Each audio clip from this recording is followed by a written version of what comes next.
bienvenue dans ce deuxième JT Beurré, celui du 14 septembre 2020. Et tout de suite, voici les titres. À la une de l'actualité, nous ne parlerons pas d'actualité, mais au contraire de ce qui s'est passé il y a un peu plus de 19 ans. 6943 jours exactement. Je veux bien sûr parler des attentats du 11 septembre 2001. Et puis dans le moment sport, nous parlerons du parcours du Paris Saint-Germain qui a débuté sa saison face à Lens. Nous parlerons également de l'équipe de France de football qui a déjà disputé 2 matchs qu'elle a remportés. Vous découvrirez également dans ce journal une nouvelle partie, le portrait. Et cette semaine, donc pour débuter le portrait, le beurre vous racontera l'histoire d'un très grand scientifique, à tous les sens du terme, Albert Einstein. Et puis nous parlerons de l'histoire de Sadako Sadaki et de la légende des 1000 rues. Légende qui est très importante. Et pour ne pas finir ce journal en parlant d'Hiroshima, nous irons avec la visite à Mauléon-Lichard, une ville du sud-ouest français. Commençons donc tout de suite avec le récit des attentats du 11 septembre 2001. C'est donc le moment du grand reportage du beurre. Le 11 novembre 2001, à 8h46 du matin, un premier avion s'écrase sur une des 2 tours jumelles du World Trade Center à New York. Le grand reportage du beurre s'est donc penché sur cet incident, qui est encore aujourd'hui l'attentat le plus meurtrier de l'histoire. Le 11 septembre 2001, à 8h46, donc, un premier avion, un Boeing 767 de la compagnie aérienne American Airlines, percute une tour du World Trade Center. Il a été détourné 32 minutes auparavant par des membres de l'organisation terroriste Al-Qaïda.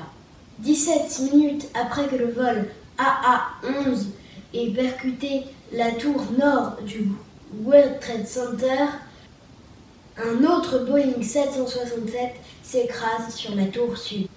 Le vol UA-175 avait été détourné à 8h45 par 5 membres de l'organisation terroriste, là encore Al-Qaïda. Mais ce n'est pas tout. Dans la même matinée, près de Washington, à 9h37, 44 minutes après son éternuement, un Boeing 757 d'American Airlines s'écrase sur le Pentagone. À 9h28, un 4e avion est détourné. Mais les passagers à bord se révoltent contre les terroristes. Après 33 minutes de détournement, le vol UA-93 s'écrase au sud-est de Pittsburgh. Il fut établi plus tard que la cible des terroristes était sûrement la Maison-Blanche ou le Capitole. Le bilan officiel de cet attentat est de 2977 morts, dont 343 pompiers et 60 policiers, sans compter les terroristes. 19. L'attentat du 11 septembre 2001 est aujourd'hui l'attentat le plus meurtrier de l'histoire. Suite à ce terrible incident, des réglementations ont été faites sur les limes à ongles, les cutters et les couteaux, qui sont maintenant strictement interdits dans les avions. La sécurité a été largement renforcée et il est très peu probable qu'un nouveau détournement d'avion se fasse connaître dans les prochaines années. C'est la fin de ce grand reportage du beurre. Parlons maintenant de foot avec le moment sport. Cette semaine, dans le moment sport, nous allons parler de l'équipe de France et du Paris Saint-Germain Football Club. Commençons tout de suite par l'équipe de France, qui a joué son premier match depuis un peu plus de 5 mois et demi. La France affrontait donc pour sa première journée de Ligue des Nations la Suède. Match remporté par l'équipe de France 1-0.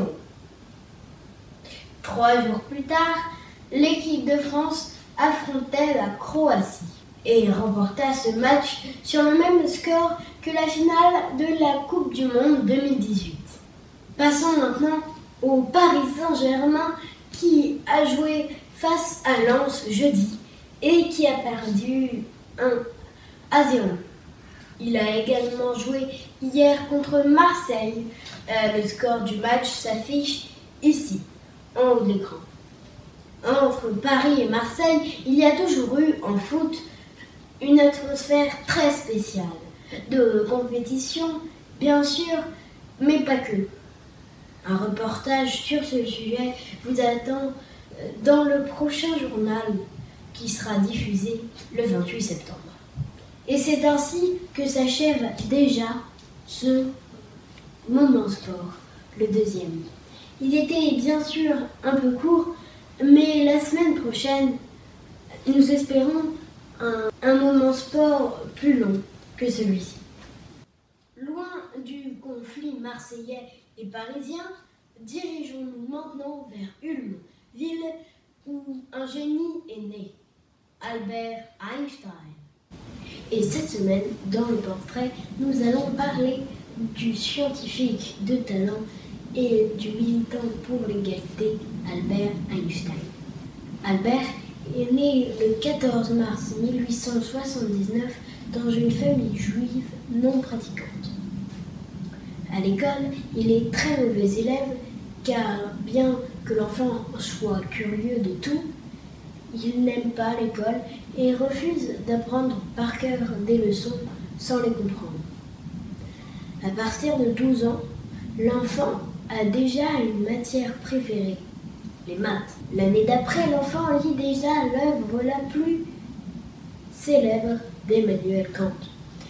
À 15 ans, Albert refuse de déménager en Italie comme le veulent ses parents. Il n'en a pas très envie et reste donc en Allemagne.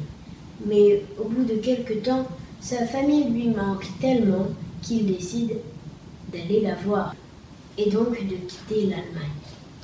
Il ne restera pas longtemps en Italie, car à 16 ans, il part en Suisse à l'université de Zurich. Après avoir raté son examen d'entrée, l'enfant ne se décourage pas et 1 an plus tard, il repasse l'examen et est accepté. Dans cette école, il trouve enfin un professeur qui lui convient, Marcel Grossmann.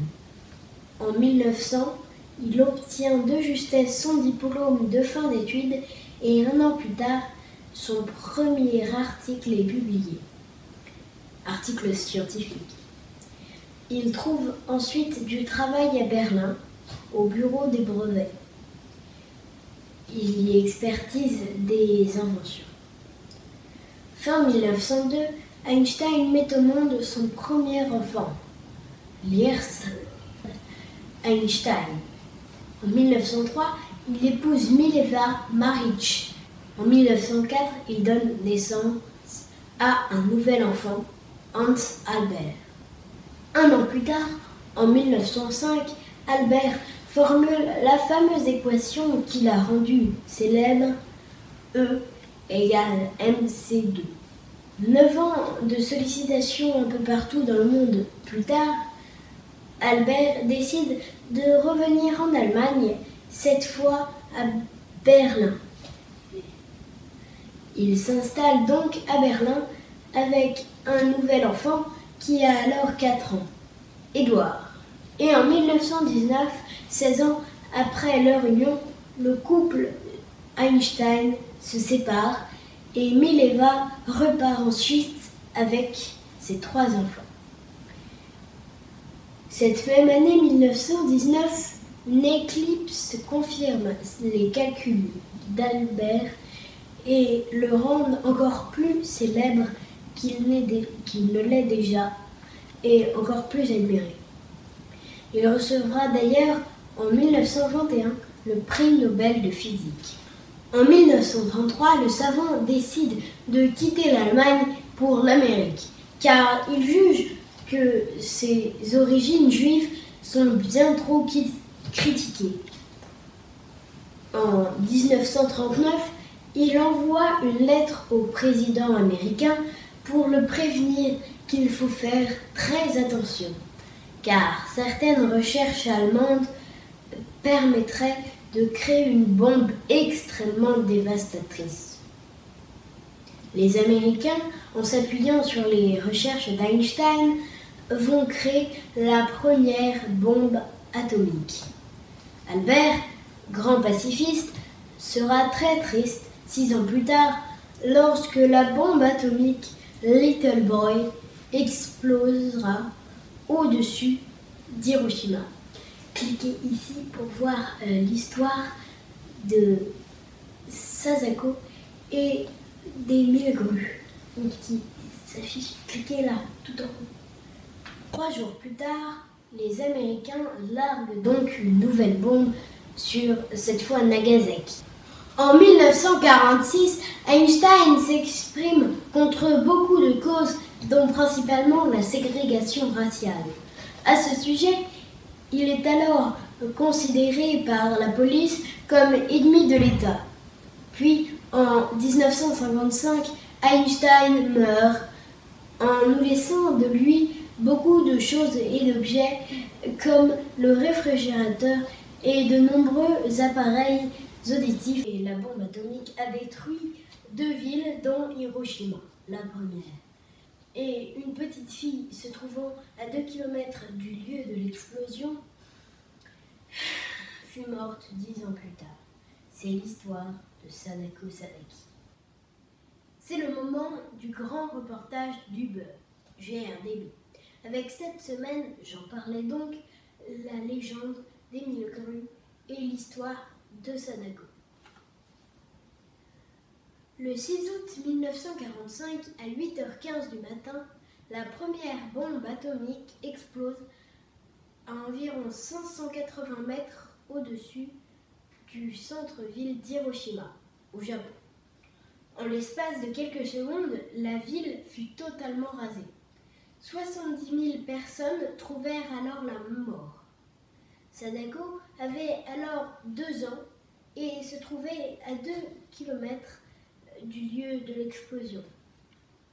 Jusqu'en 1954, elle ressemblait à une petite fille normale et joyeuse. Bonne élève, elle passa son enfance sans problème majeur, grandit normalement et se lança dans la course à pied. Cependant, en 1954, après un relais que son équipe avait gagné, elle se sentit extrêmement faible. Les vertiges passant, Sadako pensa qu'ils n'étaient causés que par la fatigue, mais ce n'était pas le cas. Plus tard, ces vertiges furent tels qu'elle tomba et ne put se relever. Elle fut emmenée à l'hôpital de la Croix-Rouge où il fut diagnostiqué une leucémie sévère, un cancer. Autrement dit, le mal de la bombe atomique, auquel peu survivaient à cette époque. La meilleure amie de Sadako lui raconta l'ancienne légende japonaise des 1000 grues et lui apporta un origami. Selon la légende, quiconque confectionne 1000 grues en origami voit un vœu exaucé. Sadako s'attela dès lors à la tâche, espérant que les dieux, une fois les 1000 grues pliées, lui permettraient de guérir et de recommencer la course à pied. La famille de Sadako s'inquiéta à son propos et vient souvent lui rendre visite à l'hôpital et l'aider à faire ses origamis. Après qu'elle eut plié 500 grues, elle se sentit mieux et les médecins dirent qu'elle pouvait rentrer chez elle pour quelque temps. Mais moins d'une semaine après, elle se sentit de nouveau mal et dut retourner à l'hôpital. Au total, elle confectionna 644 grues de papier. Elle mourut le 25 octobre 1955 à l'âge de 12 ans. Sadako avait plié ses grues avec tout le papier qu'elle pouvait trouver, y compris des étiquettes de ses flacons de médicaments. L'histoire de Sadako eut un profond impact sur ses amis et sa classe. Ils finirent de plier les 1000 grues et continuèrent cette activité afin de collecter de l'argent en provenance des écoles japonaises pour construire une statue en l'honneur de Sadako et de tous les enfants frappés par la bombe. Tous les ans, des enfants du monde entier plient des grues et les envoient à Hiroshima. Les origamis sont ensuite disposés autour de la statue. Grâce à Sadako, la grue en papier est devenue un symbole international de la paix. C'est la fin de ce grand reportage du blog. Et pour finir ce journal en beauté, parlons maintenant de quelque chose de gai, une ville, Mauléon-Lichard. Cette semaine, grâce à la visite, le beurre vous emmène en France, et plus précisément dans le sud-ouest, au Pays Basque, qui, comme vous le savez peut-être, abrite 7 provinces, dont la Soule, la plus petite. Et c'est en Soule, et même dans la capitale soultine, que nous allons aller, à Mauléon-Lichard, une ville d'un peu plus de 4000 habitants. Ici, comme dans tout le reste du Pays Basque, on joue à la pelote basque, un sport traditionnel. Le principe est simple. Des joueurs s'affrontent en 2 équipes qui, chacune à leur tour, frappent une petite balle contre un mur, un fronton. Et la première équipe qui ne renvoie pas la balle fait gagner un point à ses rivaux. On y parle 2 langues. Bien sûr, le français, utilisé dans les commerces, mais aussi le basque. Maintenant, place aux chiffres. Mauléon est une ville de combien de kilomètres carrés? Le savez-vous? Le chiffre s'écrit ici. À Mauléon, on mange du fromage basque, une grande spécialité, tout comme le pâté. Mais à Mauléon, comme d'ailleurs dans toute la Soule, il y a beaucoup de bergers. Et il faut savoir que leur plat d'un repas sur 2 est le même, le talois shingar, un plat bien copieux et bien gras. Comme son nom l'indique, il se compose essentiellement de talois et de shingar. Le talois est une sorte de faritas au maïs, mais en plus gras. Quant au shingar, il est l'équivalent du lard. Le tout cuit au beurre sur la poêle. Une autre spécialité, mais cette fois non ingérable, c'est l'espadrille. Eh oui, maintenant devenue un produit commercialisé dans le monde entier, cette chaussure est elle aussi basque à l'origine. Et quoi de mieux pour finir cette visite que les espadrilles?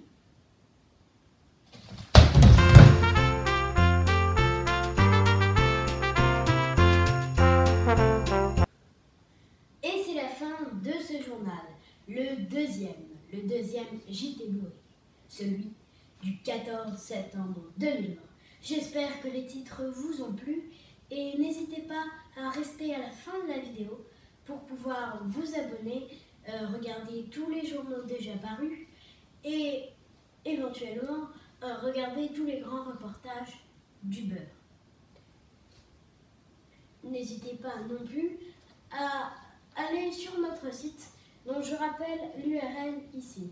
Un site sur lequel vous pouvez trouver des sondages, tous les numéros écrits du Père BG parus, également comme sur YouTube, tous les journaux télévisés déjà parus, tous les reportages et des mini-jeux. À bientôt pour un prochain journal, un prochain JT Gorille.